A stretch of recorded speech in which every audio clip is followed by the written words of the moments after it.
চলে গেল, আমরা মেনে নেবো? কেন আমাদেরকে ভয় খাবো? যে পুলিশরা তাদের প্রোটেকশন দিতে পারে না, কে টেবিলে করে লুকাচ্ছে, কে দরজা ফাঁকে লুকাচ্ছে, কে পাকা বসে লুকাচ্ছে, আর আমরা ওদেরকে দেখে ভয় খাবো? আরে ভাই, ওদেরকে ভয় খাবো আমরা? এই হুগলি জেলা না, আমাদের কাছে ভয় হচ্ছে। দিদিমণি বলছে ডবল উন্নয়ন করছে, ডবল করছে। কিসের ডবল করছে? নেতা মন্ত্রীদের মাইনে বেড়ে যাচ্ছে, আর আমার খেটে খাওয়া মানুষের মাইনে নেই। আমি যখন পেছনে ছিলাম, একটা আমাদের কমরেড, বয়স্ক কমরেড হাও হাও করে কাঁদছে, দিদি বলছে। আমি বলছি আমাকে দিদি বলতে হবে না, বোন বললেই ভালো হয়। কারণ হচ্ছে লাল ঝান্ডা কবে ফিরবে সেই অপেক্ষায় আছি। আপনি লড়াই করে যান, আমরা লড়াই করছি, তাতে আপনারা সামনে দেবেন।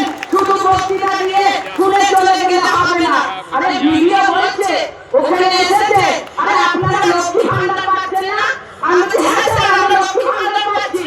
লক্ষ্মীদের দেখে সম্মান থাকে না, সেই লক্ষ্মীদের কেন ভান্ডার মনে করছেন?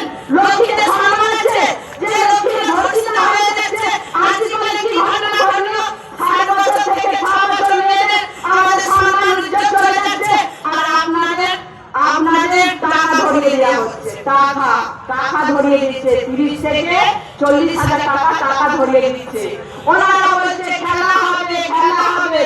খেলা তো আমরা করবো, খেলা আমরা করবো, শেষ থেকে ছাড়বো। আমরা বলেছি ব্যাট নেবো, বল করবো, আর ২৬-এ আমরা দেখিয়ে দেবো। ২৬-এ নির্বাচনে আমরা দেখিয়ে দেবো। উইকেট আমরা ফেলবো ২৬-এ, সেই ২৬-এ উইকেট আমরা ফেলবো। কারণ হচ্ছে আমরা যে উইকেটে যারা এসেছেন, আমরা কাল থেকে আমাদের অঞ্চলে যাব, গ্রামে যাব, বুথে বসবো। প্রত্যেকটা বুথে আমাদের কানের মধ্যে চোখের মধ্যে থাকবে কোন বুথে এই গতি হচ্ছে। এই গতি কথা